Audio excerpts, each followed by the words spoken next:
Welcome to our tour of Winnipeg's drinking water supply and treatment system. We use leading-edge technology to treat the water as it passes through many stages, including coagulation, flocculation, dissolved air flotation, filtration, and 3 types of disinfection. Our system protects public health by virtually eliminating the risk of waterborne disease and reducing the level of harmful disinfection byproducts. It also improves the taste, odor, and appearance of our tap water. Shoal Lake has been our source of water since 1919. It's located 136 kilometers from Winnipeg at the Manitoba-Ontario border and is approximately 92 meters higher than Winnipeg.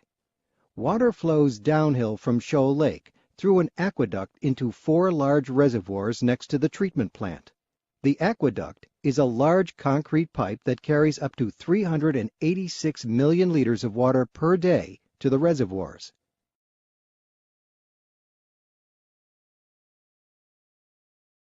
The reservoirs hold up to 8.8 billion liters of water, which on average is enough to supply Winnipeg for about 30 days. Water flows from the reservoirs through 2 large pipes into powerful pumps that move the water into the plant for treatment. This $300 million state-of-the-art facility features a highly automated system that monitors and controls a wide variety of instruments, mechanical equipment, and electrical equipment including 40 processors, 140 pumps, 2,300 valves, and 1,400 instruments. It can treat up to 400 million liters of water per day. In this first step, we add sulfuric acid and ferric chloride as the water flows into the plant. Sulfuric acid lowers the pH of the water and makes this stage of treatment more efficient. Ferric chloride, a coagulant, causes the naturally occurring particles of organic material in the water to attract each other. The water enters flocculation basins, where large mixers slowly stir the water, causing the particles to collide and stick together, creating large clumps. Now that large clumps have been formed in the water, the next step is to remove them. We do this in dissolved air flotation tanks. We inject a stream of water, supersaturated with air, into the flocculated water which is flowing into the bottom of the tanks. Tiny air bubbles are released into the water and carry the clumps to the top of the tanks. Skimmers remove the floating clumps from the surface of the water. The clumps are pumped to an area for further processing. The treated water is collected from the bottom of the tanks. The water flows from the dissolved air flotation tanks to chambers where ozone is added. This step, called ozonation, does 3 things. It provides the first level of disinfection by destroying most of the harmful bacteria. It improves the filter performance in the next treatment stage, and it improves the taste and odor of the water. We make ozone by applying electricity to liquid oxygen. At the end of the ozone chambers, we add sodium bisulfite to the ozonated water to remove any leftover ozone.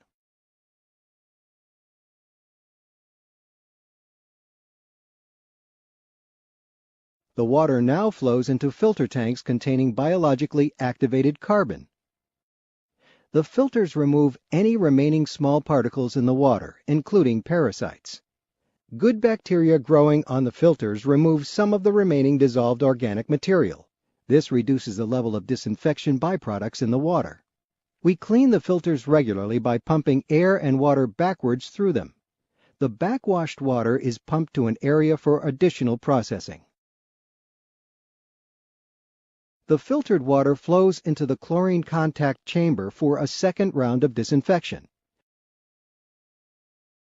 We add chlorine to kill viruses and bacteria such as E. coli that might be in the water. Chlorine is the most widely used drinking water disinfectant in North America and has been used for more than 100 years. We then add sodium hydroxide to bring back the pH of the water close to the original level. The water flows from the chlorine contact chamber into an underground reservoir called the Clearwell. We disinfect the water once again using ultraviolet or UV light. We pump the water through 6 stainless steel chambers, each containing 9 ultraviolet lamps. The lamps are similar to fluorescent bulbs. With only seconds of exposure, the UV light rays penetrate any remaining parasites, such as Cryptosporidium or Giardia. The UV light renders these parasites harmless. After UV disinfection, the water flows into 2 large pipes where we add fluoride to help prevent tooth decay. We also add orthophosphate to form a protective coating inside water pipes. This coating helps reduce corrosion that may add lead to tap water. The 2 large pipes carry the treated water to our 3 reservoirs and pumping stations in the city. We add chlorine again as the water is pumped into the distribution system to ensure that the water remains disinfected until it reaches your tap. The final stage of treatment is to deal with the materials removed from the water by the treatment processes. The backwash water from the filters is allowed to stand until the solid materials settle. We then send the clean water back to the beginning of the treatment process. We pump the settled out material from the filters and the clumps of particles from the dissolved air flotation process to outdoor settling ponds next to the treatment plant. The pond contents go through natural freeze-thaw cycles, which separate the liquid and solids.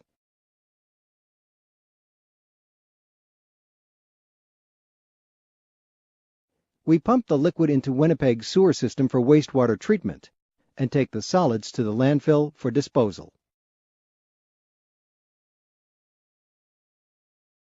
We test our water each step of the way, from Shoal Lake to your tap. Our testing program includes over 150 different tests at more than 130 different locations throughout the year. Because water quality is so important, we do more testing than the provincial government requires. Our certified professional team is dedicated to ensuring that our community enjoys safe, high-quality drinking water that meets provincial regulatory requirements and falls well within Health Canada guidelines. We hope that you've enjoyed this tour of our drinking water supply and treatment system.